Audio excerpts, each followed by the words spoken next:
I had one of the top 5 minutes on the team. I was the guy that would dance in the middle of the dance floor. That's just kind of my life before my accident. So living like a quote unquote normal life. It was a Friday night. I was just kind of want to have fun as a college student. You know, the car is going extremely fast. I'm curious, like, were you angry? Were you afraid? My back hurt so bad and I couldn't move. So all I was able to do was turn my neck. All I thought about was, my life is over. Is this real? Like, am I in a movie right now? There's just blood running down my face. So you said it was like 15 minutes of just like hell. Did it become more real when you were like leaving the hospital? You go from being a college soccer player to trying to sit up and you can't even sit up. Yeah. So I think that was a hit in the face moment when I realized, like, I actually do need handicap parking. I wanted to talk to you a little bit about like grieving. This is the best thing that's ever happened to me. I was curious how you have managed to avoid falling into victim mentality. Like, I couldn't control it. I was just happy and I just knew everything was going to be okay. I literally knew, AJ, like, everything's going to be okay. Welcome to the Restored Podcast. I'm Joey Ponarelli. If you come from a divorce or a broken family, this show is for you. We help you heal your brokenness, navigate the challenges, and build healthy relationships so you can break that cycle and build a better life. My guest today is AJ De La Rosa, a speaker, content creator, and a man whose story will honestly challenge how you see suffering, faith, and even joy. He's been featured on major shows such as The Chris Stefanick Show. He runs an online community for high school athletes, and he shares his message of hope with thousands of people online, blending faith, storytelling, and even humor. Today, AJ speaks in schools, churches, at retreats, encouraging others to embrace their suffering, their crosses, and discover joy even in the darkest places. AJ's life took a dramatic turn in college, and what followed is both heartbreaking and honestly deeply inspiring. In this episode, we explore his really powerful journey through unexpected tragedy. We talk about radical forgiveness, a kind of peace that really defies logic. You'll hear also how he found a lot of purpose in his pain, the unexpected ways he's helped others, like really amazing stuff, and what's kept him grounded through it all. And so if you've ever faced something in life that felt like it could break you, this episode, this story, this conversation might be exactly what you needed to hear. In this episode, we do talk about God and faith. And if you don't believe in God, you're totally welcome here. Anyone who's been listening to this show knows that we're not a strictly religious podcast. And so wherever you're at, I'm glad you're here. If you don't believe in God, my challenge to you would be this: just listen with an open mind. Even if you take out or skip the God parts, you're still going to benefit a lot from this episode. AJ's story is amazing. And so with that, here's our conversation. AJ, welcome to the show. Hey, Joey. Thank you for having me. I really appreciate it. No, it's great to have you on. I've been looking forward to this, and I want to talk about your accident, obviously, and what happened. But before we do that, I was wondering if you would kind of paint a picture for everyone listening of what your life was like before it happened. So yeah, take us back there. What was life like then? So life before my accident, it was kind of crazy. It was kind of everywhere. But at a young age, I was a practicing Catholic. So I wasn't really like, I mean, my mom would try to take us to church, but my dad really never went to church. Maybe once every month or so. But it honestly it depended whether the Miami Dolphins were playing or not. And so that was kind of like the reasoning why my dad didn't really go to church, and he just really wasn't faithful. But they did get married through the church. But then like 10 years before my accident, when I was like maybe in 2013, so when I was like 10 years old, my dad went on an Emmaus retreat with Catholic Church. And when he went to the Emmaus retreat, it was during my mom and dad's wedding anniversary. And one of his friends told him that this would be the best gift you will ever give your wife and your family. He ended up going on that Emmaus retreat, and when he came back from it, he was on fire. Wow. And he had a conversion, and from that day on, we've went to Sunday Mass every single weekend. So then my faith kind of grew or whatever, and I was an athlete, played sports my whole life, played soccer, basketball, football, literally everything that you can imagine. I went to a Catholic high school, and my faith kind of grew. My personal faith journey kind of grew. And it kind of went away during COVID. I mean, we were all inside and I couldn't go to church and I was lazy. But pretty much COVID happened. My faith kind of declined. And then I got a scholarship to play college soccer at Ave Maria University. Or I had a scholarship to go kick. I was a kicker for my high school football team. And it was for a JUCO in Virginia. Wow. So I had both offers on the table. And honestly, I played soccer since I was 3 years old, and I decided I might as well just go with soccer because that's something I've been playing my whole life. and there's a Catholic university. So I thought it was going to be a lot of weird people at first. I wasn't very used to it. I'm from Miami. So being from Miami, there's not that, I mean, there's a big Catholic community, but I never got exposed to that Catholic community. Hmm. And there was a lot of homeschoolers, and I thought a lot of them were weird. I know that sounds kind of messed up, but I really believe that they're weird. But then I came here and I met some of my closest friends ever in my whole life, and I'm probably going to be friends with them for the rest of my life. And I ended up playing college soccer. I was a starter for 2 years. My sophomore year, I had one of the top 5 minutes on the team, Hmm. and I was a left winger, and really enjoyed Ave Maria. And then my accident happened. So I was the party guy like my whole life. I loved partying, like with family. I was the guy that would dance in the middle of the dance floor.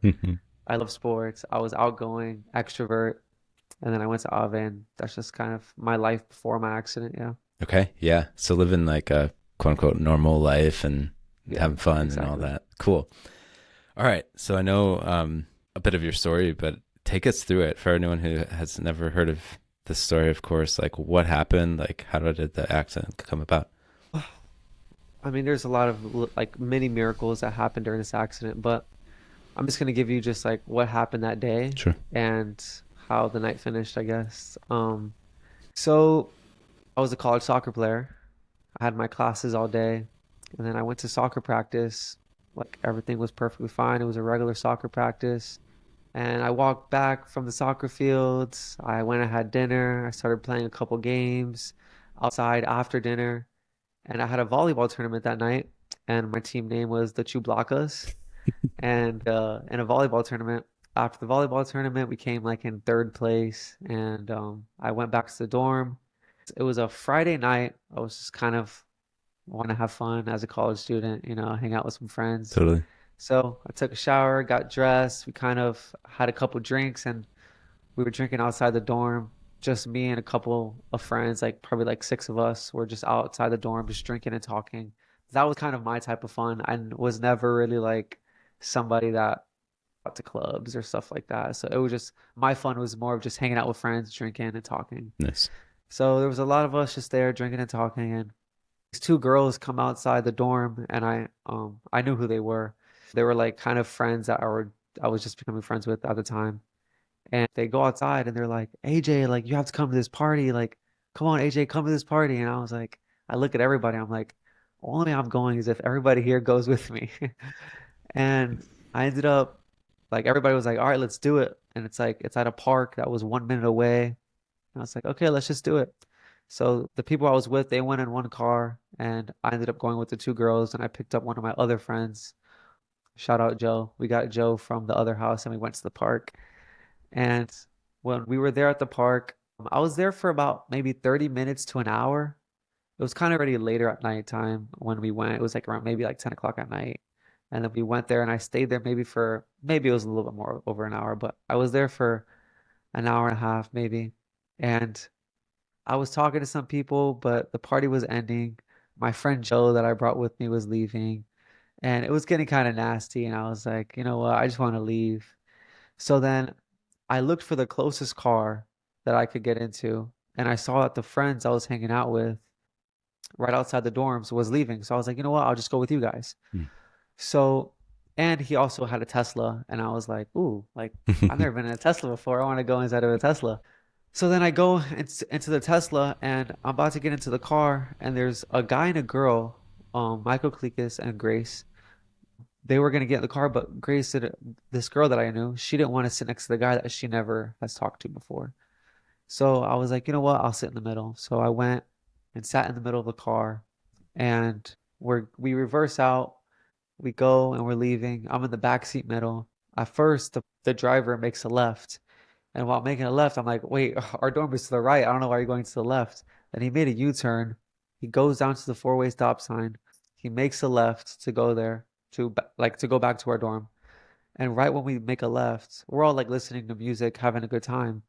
He ends up gassing the car, and the car ends up going 97 miles per hour on a 25. Gosh. Right when he gassed the car, I literally shot back from my seat, Like I literally, it felt like I was on a roller coaster. And I just remember just trying to grab his shoulder, tell him like, relax, like why are you going so fast? Like relax. Mm. We ended up going 97 on 25, and there was a roundabout at the end of the street. The car is going extremely fast, and we hit the roundabout, go airborne, hit a palm tree, and then a pole. Gosh. And I was pretty much conscious the whole time. I think I blacked out for maybe 10 seconds. And I ended up waking up in the car, and I looked to my left, and the driver's on the ground. I looked to the right, and the passenger next to the driver was on the ground. I ended up like looking back, but then right when I looked back to the back seat, my back hurt so bad. Mm. My back was extremely bad, and I couldn't move. So all I was able to do was turn my neck. I just remember seeing the two people that were sitting next to me. They were fine. They were in their chair, and they started waking up. I saw everybody slowly waking up, and there she starts crying. The girl that was sitting next to me in the back starts crying. What do I do? What do I do? And I'm like, call 911. Like we just got into a car accident. Like my back is bad. Like you have to call 911 as fast as possible. Gosh. And she didn't know what to do. I mean, I've never gotten into a really bad car accident ever in my life. I'm pretty sure no one else in the car has. So when something like this happens, you just don't know what to do. So she didn't really know what to do, and I was trying to like take her to through the steps to like call the cops. And she ended up calling the cops, and in my head, that was probably the worst time of my life. Mm. Being in the car, knowing that my back is really hurt. And then I started touching my legs, and I couldn't feel my legs anymore. Like my legs were just done. I couldn't feel nothing. And right when I felt my legs and I couldn't feel anything, all I thought about was my life is over. I'm never gonna be able to walk again. I don't know if I'm gonna be able to have kids. I'm never gonna be able to play sports again. Every single bad thought went through my head at that time. And at first I was thinking like, is this real? Like there's no way my legs are just like not working. Like that has to be impossible. Like, am I in a movie right now? Like, am I in a dream? Like this can't be real. And I just started crying for like just crying, sobbing, tears going down my face. Then people started coming up to the car. Are you guys okay? Are you guys okay? And I would say, get me out of this car, please. I don't want to be in this car anymore. And there's just blood running down my face. And every single person that came up to me and was like, are you okay? They would just be like, ah, and just get scared because they saw a whole bunch of blood everywhere. And it was just a very wild moment. But then 15 minutes of me crying and just like, why me? Every bad thought was in my head, kids, sports, my parents, everything. With just a snap of a finger, literally everything went away. And from that moment till right now, I have this sense of peace that I really can't explain. And I really believe that God was with me that night and He gave me this peace to just be happy and know that God has literally everything under control. And this is how my life is just going to be from now on. And yeah, so at that moment, I Wow. just knew like I'm going to be okay. Like I'm going to be probably in a wheelchair for the rest of my life, but like God has everything under control. Mm. Yeah. So that was like the accident part of it. And then they end up getting me out of the car. I'm happy at this point. I'm great. Like my life is great. Like God has everything under control. I get into the ambulance and all I'm thinking about is my parents at this point. Like my mom has been a helicopter mom since day one. She is always worrying about me. I would never do anything wrong because I was scared of my parents. And not only just that, but I didn't want my mom to just like go crazy on me or So she was a helicopter mom, but she always protected me, everything. Yeah. So all I was thinking about was her. So I get into the ambulance and I'm telling the paramedic, I'm like, I just need to call my mom. Like, I just need to call my mom. Can you please help me do that? And she was like, okay, I'll call her right now. She grabs a phone. I give her my mom's number and she picks up. And at this point, it's like 2 a.m., 2 o'clock in the morning. And she's like, hey, Jay, what's going on? Why are these people calling me? Like, is everything okay? And I'm just like, mommy, listen, I'm just paralyzed from the waist down. Oh, no, sorry. I didn't say that. I said, I just can't feel my legs. Gosh. I was like, I just can't feel my legs. And she's like, what? You can't feel your legs? I'm like, listen, mommy, I can't feel my legs, but it's okay. God has a plan and everything's going to be okay. All I want you to do is come to the hospital. God Mm. has a plan. Trust me, mommy. And I just end up saying, I love you and bye. And I just meet her at the hospital. My goodness, man. There's so much there. One, I don't think I could have reacted as gracefully as you did. I don't know if anyone could have. That's like beautiful. It's clearly like grace, like you said. It was all God. Yeah. There's no way I don't, sometimes I still think about it till this day and I don't know how I'm acting like this. Yeah, no, I mean it's beautiful, and yeah, I can imagine. So was it like? So you said it was like 15 minutes of just like hell, like you were just like in pain, and you were just afraid, and people were reacting the way they were, like you said. My goodness. And then how long were you in the car until they got you out? I was curious from like the moment of the accident to the moment. So I was in the car for maybe like 20 Okay, minutes. well, At least it felt like 20 minutes. I'm pretty sure it was 20 minutes, but and by the way, I have a broken back at this point, okay. and the way that I was in the car was my head.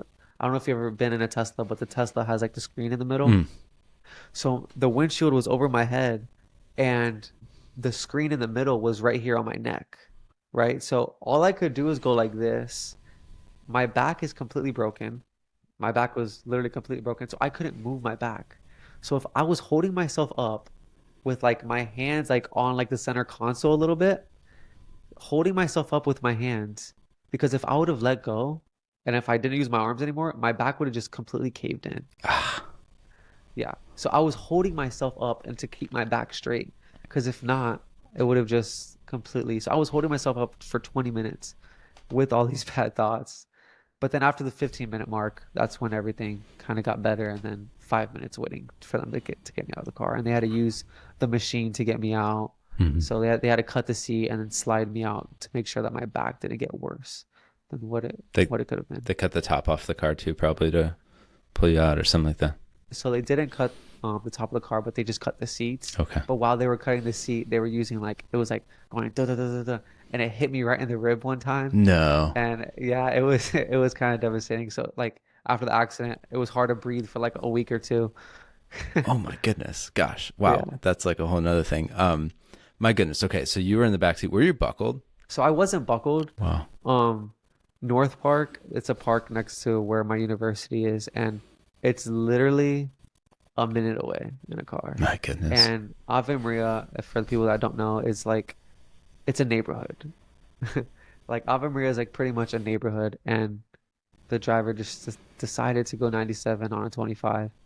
Yeah. So There's like people yeah, riding bikes around. I've been there. There's people riding bikes around. There's like golf carts. It's like super chill. It looks like the Truman Show. It's like it's like super if you guys have seen that movie. But it's super like you said, like a small town and people are not going fast. So this is like an anomaly. Wow. So not only that, it's at 1 a.m., so there's no cars snowing. around. Yeah. Yeah. So My goodness. All right. Well, there's so much here I want to dive into.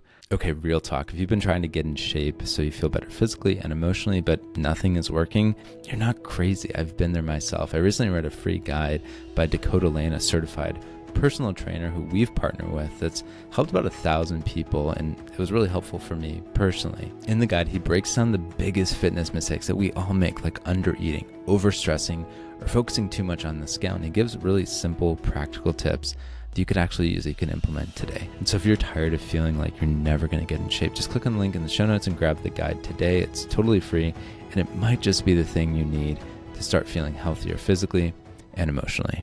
I am curious, so you arrived to the hospital. So this sense of peace like came over you like about 15 minutes in, and then, roughly like 5 minutes later, they got you out. What other emotions kind of hit you after that period, or during that, following that 15-minute period? I'm curious, like, were you angry? Were you afraid? Or was it truly just like all peace? after the 15 minutes, yeah. So after the 15 minutes, I literally wasn't afraid. I knew everything was going to be okay. Wow. I had peace. In a sense, like it was very weird at the moment because I go from crying to just automatic, just like overwhelming peace that I can't even explain. Like, I didn't really mention it, but in the ambulance, I was cracking jokes to the paramedic.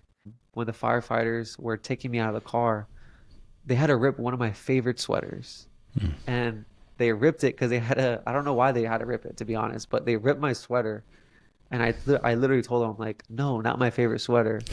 And the firefighter literally said, "There's a lot of things bigger in life than a sweater." And I was like, "It's still my favorite sweater." Like, Bro, come on. so I mean, I had, Wow. I don't know, it was just unwavering, like just peace. Like I couldn't control it. Like I was just happy, and I just knew everything was gonna be okay. I literally knew, AJ, like everything's gonna be okay, and that's what I felt. Wow. What a gift. That's amazing. It's just like, there's no words to put to this. It's such an incredible story. So you show up to the hospital. What happened then? So I show up to the hospital, and I think this might be one of the best stories, but I get there and I don't remember anything. Literally nothing. Can't remember a single thing. The doctors, One thing I wanted to add, like, you weren't like drunk or high or anything. Like, you were oh completely no, sober. Because people listening no, maybe are yeah, I know, thinking like, oh, yeah. maybe he's like No, I've never intoxicated. like smoked anything or anything like that. I mean, I do drink a little bit, but Yeah. at that time, since the volleyball tournament ended so late, I there was no way I could have even had that many drinks to even be like intoxicated. But I mean, I Yeah. had like maybe a drink. I was like just one drink just to hang out, Yeah. but never got absolutely like drunk or anything like that. Totally. No. Okay. No, I just want to Yeah. clarify that for anyone listening. No, It's yeah. like, maybe he wasn't No. yeah, Yeah, no, experiencing yeah. peace. That Maybe makes he a was lot of just sense. intoxicated. But so, okay. So Yeah. you arrived at the hospital. Sorry to cut in. So yeah, I arrived to the hospital. I don't really remember anything because of the amount of drugs that they were giving me because the Yeah. pain was so bad. I just needed all the like all the opioids and all the drugs that I could get because they were gonna airlift me, but they ended up taking me on an ambulance, Oof. and I had to just deal with every single bump. Like the car was leaving Ave, and there was just so many bumps, and my every time I hit a bump, it was like ow, like every time. Oh, gosh. Yeah. So then I ended up going to the hospital. Don't remember anything because all the drugs. And the only thing I remember about that hospital was waking up.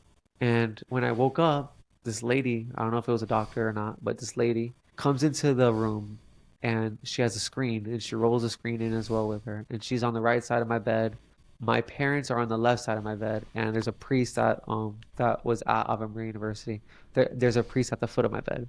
And the lady comes in and she's like, "Listen, guys, I'm sorry, son. Your spinal cord is severed and you're never gonna walk again." Oof. And remember, I had this piece. So I look at her and I'm like, not even 1%. Like, if you give me 1%, like that's all I need. All I need is 1%. And she said, "Nope, sorry, son. Your spinal cord severed. You're never gonna walk again." She said the exact same thing again. And I literally told her, I looked at her and I said, "Well, I believe in miracles." And I just went back to sleep. And that's the only thing I remember about that hospital. Yeah. My goodness. Okay. And so your parents were there at that point too, I imagine. And Yes. so that Yeah. was probably a crazy experience for them. But wow. Okay. How long were you in the hospital for?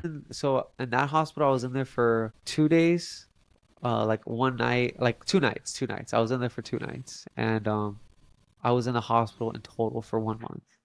And you had to go through different surgeries. So I had one surgery, everything went well, and then I had a couple procedures after, but it wasn't like an actual like surgery. It was more of like a procedure, and so it was like one surgery and like two procedures. Okay. Um, and then I was doing rehab there as well and everything like that. Did it become more real when you were like leaving the hospital, I imagine in a wheelchair, that, this was kind of the reality now? Like, was there any sort of kind of hit you in the face moment then? Actually, when I was doing rehab, Hmm. when you go into a place that you look at these people your whole life and you're just like, you're in a hospital and you go into this place where there's just a whole bunch of other people in wheelchairs and a couple other people that also just went through the same exact injury as you, and they're trying to do rehab as well. And you go from being a college soccer player to trying to sit up, and you can't even sit up because you Gosh. used to use your legs for everything and you can't even use your legs. Mm. So I mean, recently I was watching the videos of my rehab and I couldn't even put on a shoe. Mm. Like, so I think that was a hit in the face. And then also noticing when you're in these hospitals and you actually need a button to open the door. Mm. Like, so Yeah. I think that was a hit in the face moment when I realized like I actually do need handicap parking.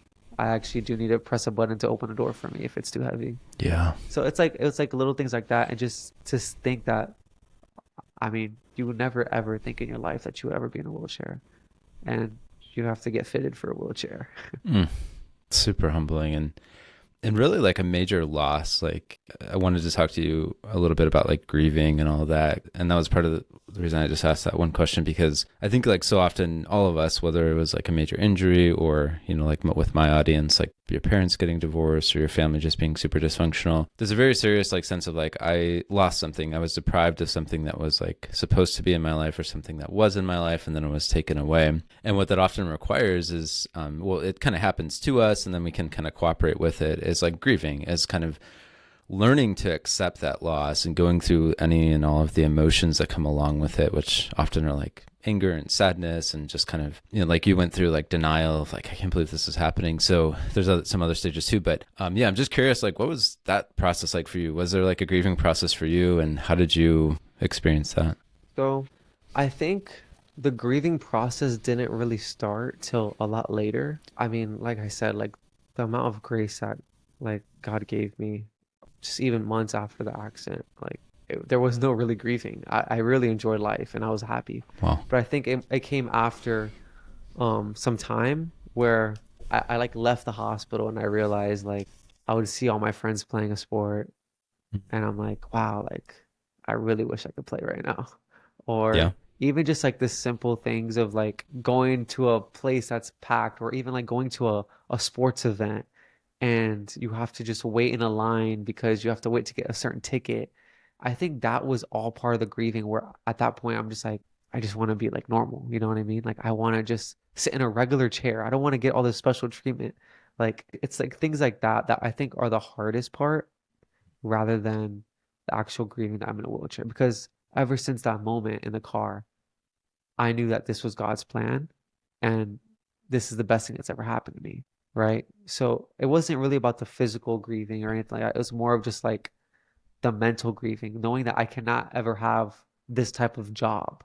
Mm. Right. Like it won't be like, it's just so it's like stuff like that where I think that was the mental like blocks where you get where you're just like you're out watching your brothers play in a soccer game and you're just like, like I wish I could just play. So I think it's like that, yeah. Okay. No, that totally makes sense. And I could totally see how those kind of like normal everyday things, not being able to do them would be hard. I imagine, at least initially, I know you're very independent now, but the loss of independence, needing to rely on other people, like I can't imagine how hard that was. I would struggle so much with that. It's so humbling when you have to go to Publix and or a shopping store or like literally any place that you need to go and get something, and something is all the way at the top, like the top shelf, or there's a hanger all the way at the top or whatever. Like Yeah. you know how humbling it is. Like it really humbled me that I have to just talk to a random person and be like, hey, like I kind of need your help. Can you help me get that like Yeah. bag of chips up there? Wow. So it literally happens to me every day where I just have to ask, and it's very humbling because I feel like as a man, you want to just do it yourself, and I just have to be humble and just like let it go. And even using the restroom, like while I was in the hospital, I felt horrible. There was times where like I would use the restroom everywhere on the bed and like random nurses would just come and pick everything up for me. Mm. And like it's just so humbling. Like it's kind of like it was kind of embarrassing, but at the same Yeah. time I was just like I'll take it in. I'm like, all right, like I just have to be like humble about it. Like I need help. Like Yeah. just it is what it is. Or even asking somebody to hold the door for you. Like something that simple. It's just like Mm. kind of it's kind of hard, but Yeah. it's No, good. I follow you, man. And gosh, you've handled it with such poise and grace. And I was curious. I think a lot of people are thinking this now. What about anger? Like, did you have anger at God? Did you have anger at the guy who was driving the car? Yeah, what was that like for you? So I think the anger aspect of it, I've never been like ever in my life the angry like I've never been angry. I could get mad at people, but I'm a lover and like if I get mad at them, I'm just gonna end up like forgiving them after. Hmm. Like even if it's like an hour after, like I can never hold on to a grudge or anything like that. Like I'm just a lover and it used to happen with my family all the time where if they get mad at me or I get mad at them, I always try to just make it up as fast as possible because I just like I'm just a lover. But so I never really had anger and I just feel like that was never really like my personality. I was never like an angry person. I was just kind of go with the flow, nonchalant, and just happy. Yeah, no, it makes sense. Okay. So even, and I know you've said multiple times, like when it comes to like anger at God, like you didn't really, one, you didn't really see this as like this bad thing, which I think a lot of people would be tempted to see it that way. You even mentioned that it was like the best thing that happened to you. That's confusing for a lot of people. Would you explain that a little bit? Like, how is this thing that was arguably traumatic, very traumatic, I would say, left you with this major injury? How would that be the best thing that's ever happened to you? Let's say a little quick story. Yeah. Me and my dad got into a really big fight. About a month after the hospital, we were in the kitchen. My dad was cleaning up, and we just had dinner, and he was like cleaning up the dishes and stuff. And all my brothers are around, and we're there just like talking. And somebody said like, "Oh, well, the hospital was such a bad like don't even remind me of the hospital. Like I don't even want to think about it. Hmm. Like it was just so like it was literally so bad." And my dad was saying that, and I kind of felt a little offended. I was like, what do you mean? Like, why is it bad? And he was like, AJ, you were literally paralyzed. You had people having to pick up all your poop. You couldn't walk. We had to help you. We had to sleep there on the couch for you every night. I had missed so many days of work. My back was hurting. We were all stressed out. And I was like, okay, Bobby. So I have a question for you. Would you want me to not be in a wheelchair right now, but you keep the same faith as what you had before? Or I'm in a wheelchair right now and you have more faith, or I think maybe the faith that you have now. And it's because he always used to say like, wow, this accident, like we're all fit. It's like we've all gotten closer to God. So I asked him that. I was like, answer that for me. He was like, AJ, are you stupid? Like, this is an easy answer. Like, obviously, I would want you to be walking and me keep the same faith. And I looked at him and I told him, I mean, that shows me where your faith is now. Because I believe we were at the hospital. We've changed so many people's lives through my accident. Like, I've changed like a lot of people's lives. And I'm not trying to just like flex or anything like that, but people have gotten closer to God because of my accident. And God did that for a reason. Yeah. We met so many people. There's been conversions. People are getting closer to God. People have been praying for us. It's just we've built a huge community, and it was just so good. Like how could you not? Like I honestly believe it was probably one of the best times of my life. Hmm. Like there's so many conversions, so many people getting closer to God. People would go up to my dad and say, "I haven't prayed a single day in my life, and I've been praying for your son every single day."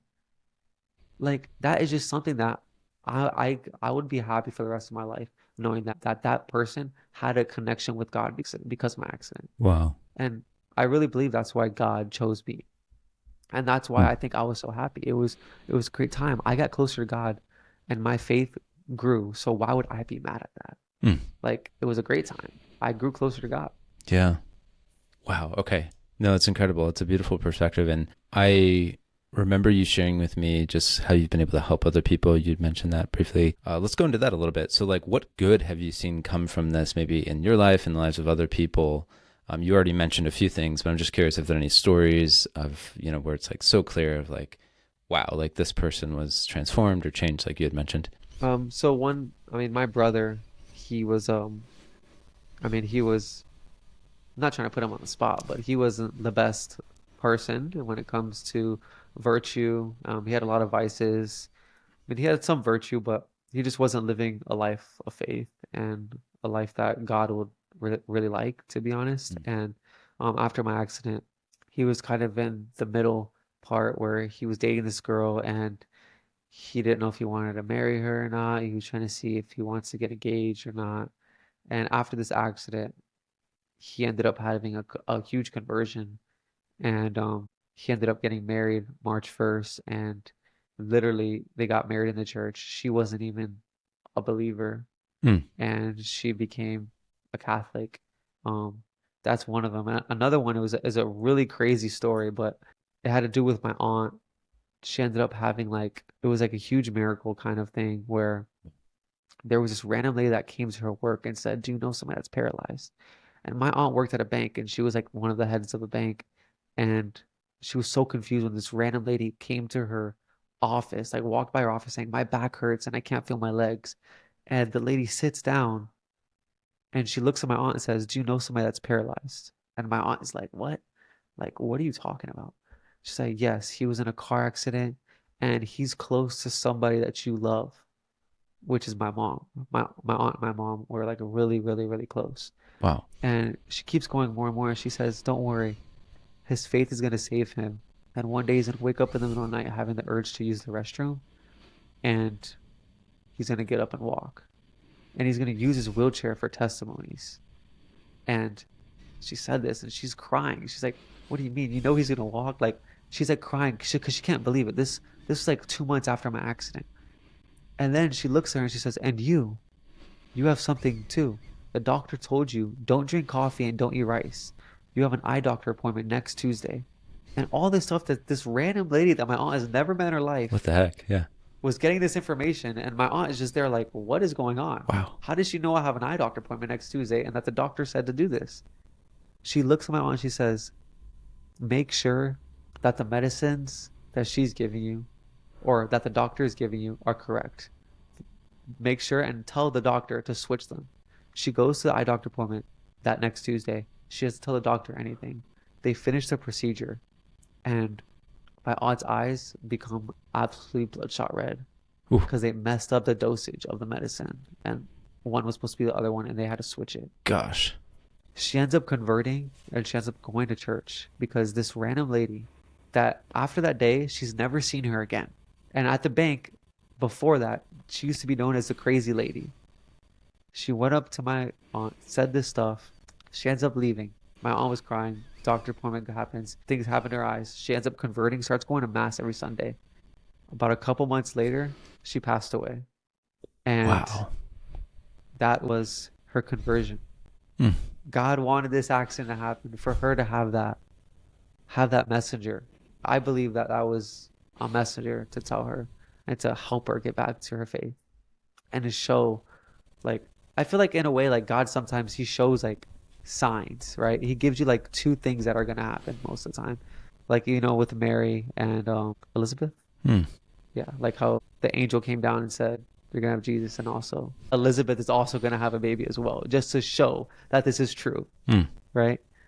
And I feel like like I don't know if that lady. I went to my aunt's funeral. When I go to the funeral, there's a lot of her like coworkers there, and I asked them, it's like, "I'm AJ, and has that lady ever came back? Do you guys know who she is?" And they literally look at me. They're like, "Oh, you're AJ. Wow. Like, yeah, your aunt loved you so much. She converted this, that, blah, blah, blah." And she pretty much said like, "Yeah, that lady was a crazy lady. We called her the crazy lady and we haven't seen her since." Hmm. So that was Wow. like some of the stories that happened that like, I'm like, this accident happened for a reason. I would do it all over again to know that my aunt could go to heaven or any of my family members could go to heaven. So that's kind of the way I think of it. If you come from a divorced or broken family, or maybe you know someone who does, we offer more resources than just this podcast. Those resources include things like a book, free video courses, speaking engagements, a free assessment, online community, and much more. All of our resources are designed to help you heal from the trauma that you've endured and build virtue so you can break that cycle and build a better life. And so if you want to view those resources for yourself or someone that you know, just go to restoredministry.com/resources or click on the link in the show notes.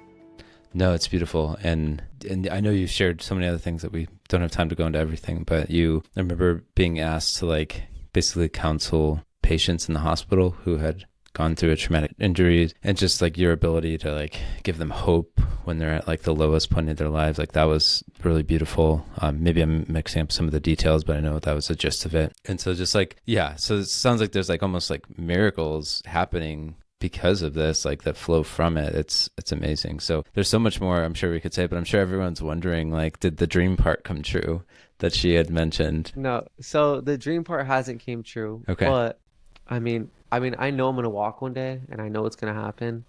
Wow. And a lot of people would probably say, the doctors told me it was severed.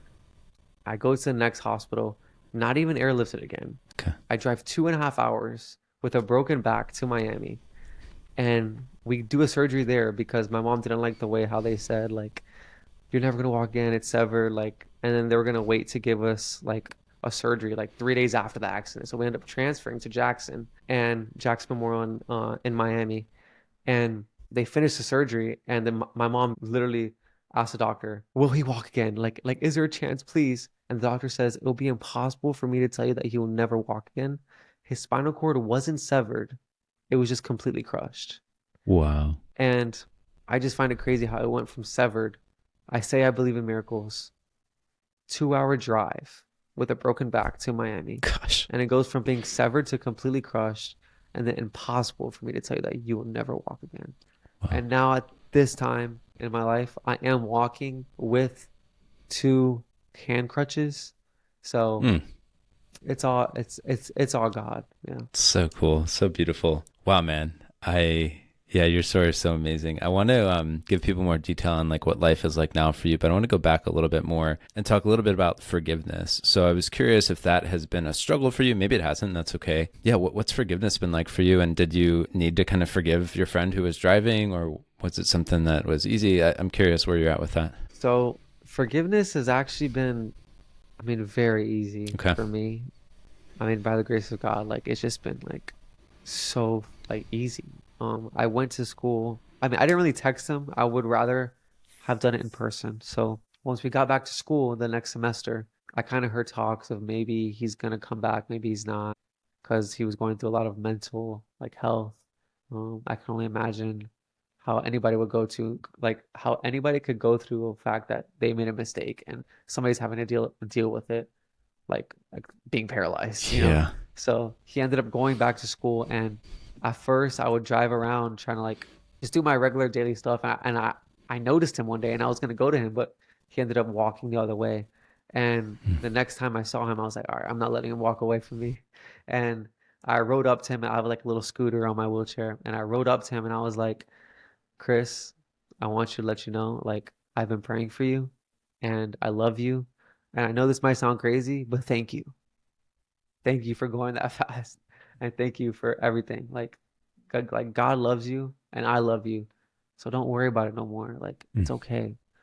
Like, it's okay. I promise. So, I mean, he's really the only person I would have to forgive.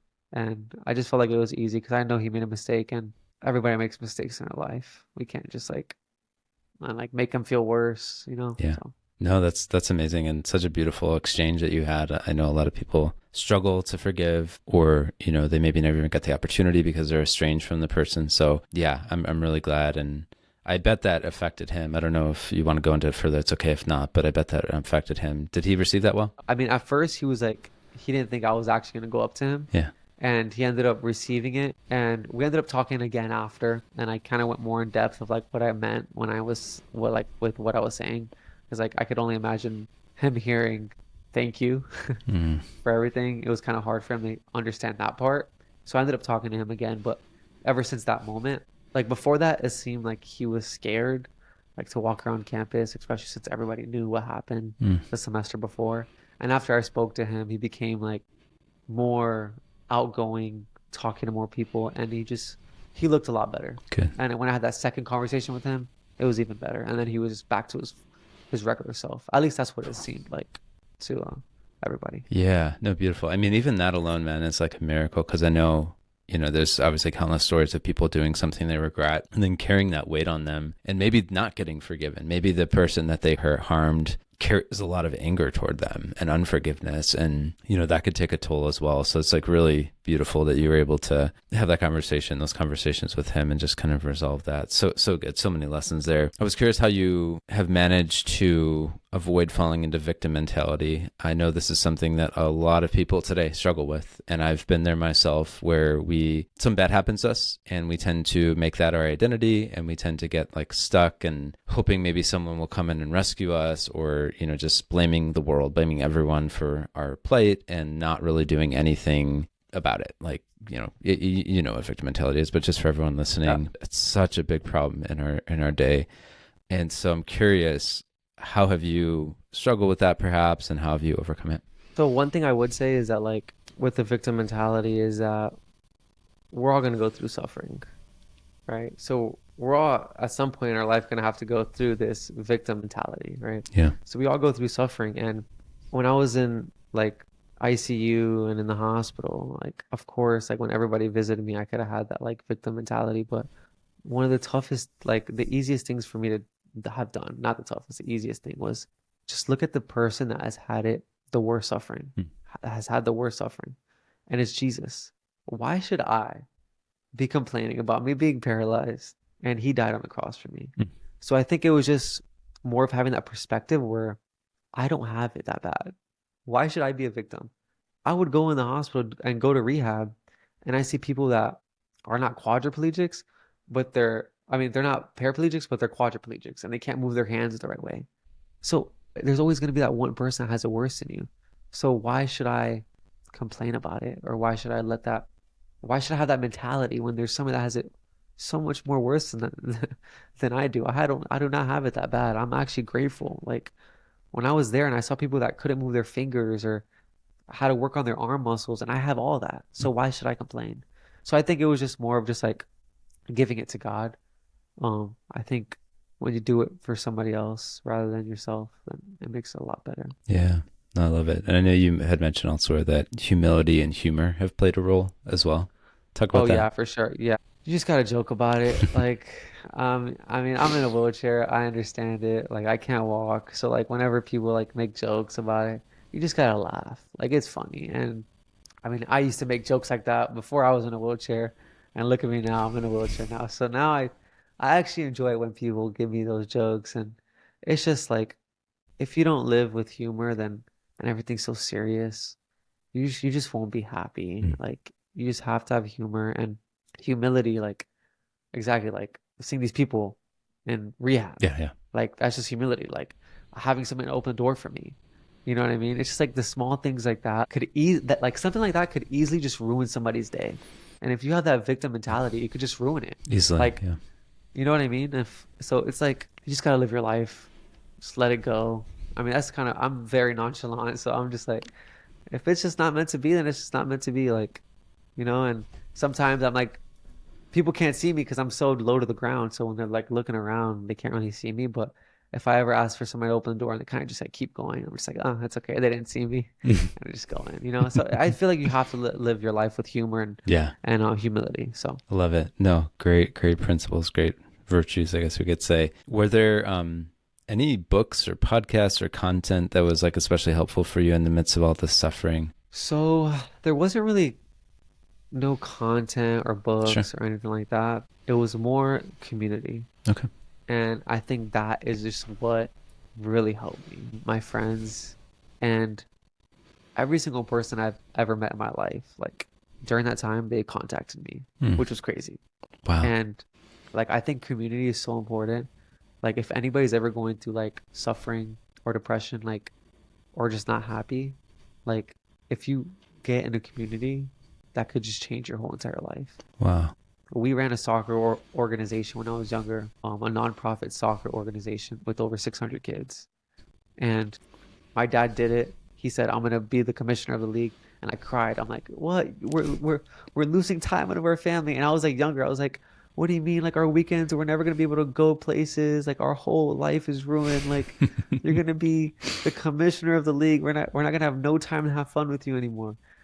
And now, like about 2 years before my accident, he stopped doing the league, Mm. and I was like really sad. I was like, "Dang, you're giving it up. Like that's kind of stinks." Yeah. But if he would have never done that, and we would have never been in that community and serving people, we would have never gotten the amount of love that we've gotten after my accident. Wow. And I feel like that was something that was just like so important to me, the community, the amount of like kids that I didn't think knew me, but they knew me. And Yeah. before games, they would say AJ on three, AJ on three, and say my name.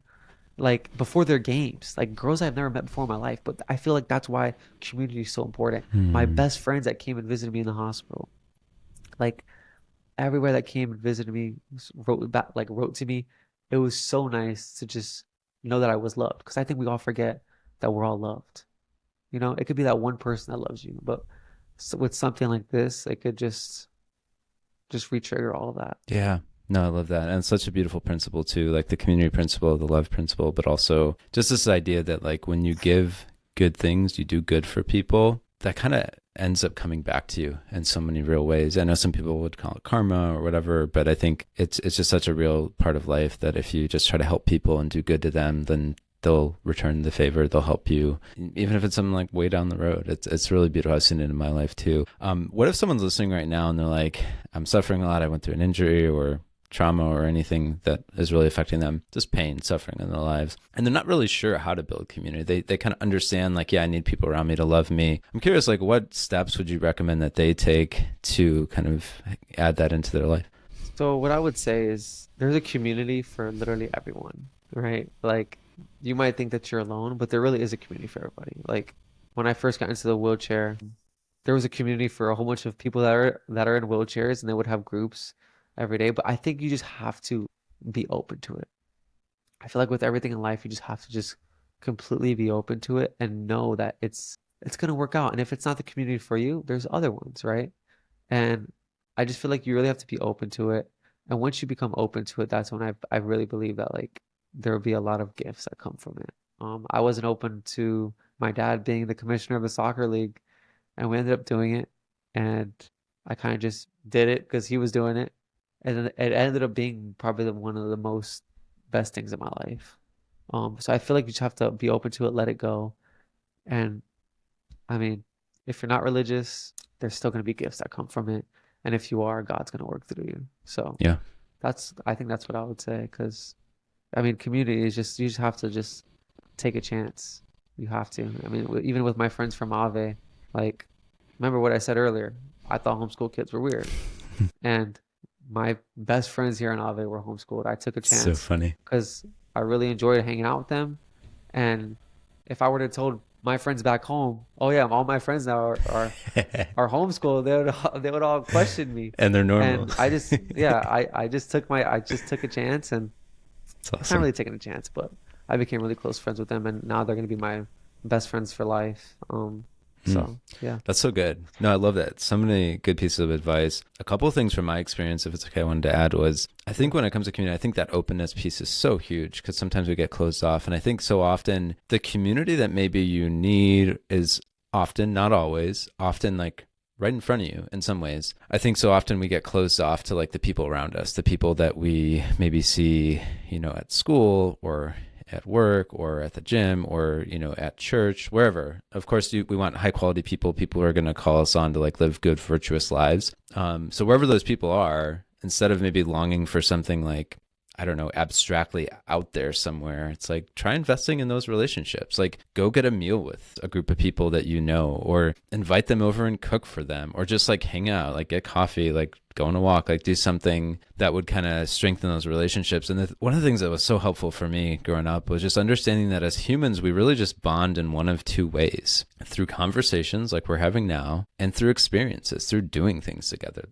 That's it. And so, in what ways can you have some conversations? In what ways can you do some experiences? And one of the things with conversations I've learned is kind of this core, like foundational skill is just asking good questions. You don't need to be able like to be a savant at conversations, but you need to just learn how to ask some good questions. And it's amazing. Like if you ask good questions, like people will give like pretty amazing answers. Sure. That's one thing. And then when it comes to experiences, I've learned that, you have to obviously find the balance between doing things maybe that you want to do and doing things that other people want to do. And so I think that's really beautiful if you can find the common ground and then do those things together. And I know this stuff is like basic common sense, but I think it's been so helpful for me, especially when I was growing up, to just understand like these are how relationships are built. This is how community is built. And we don't need to go kind of find it elsewhere, travel the world or whatever. You can actually like kind of blossom like wherever you're planted. Anything you'd add to that?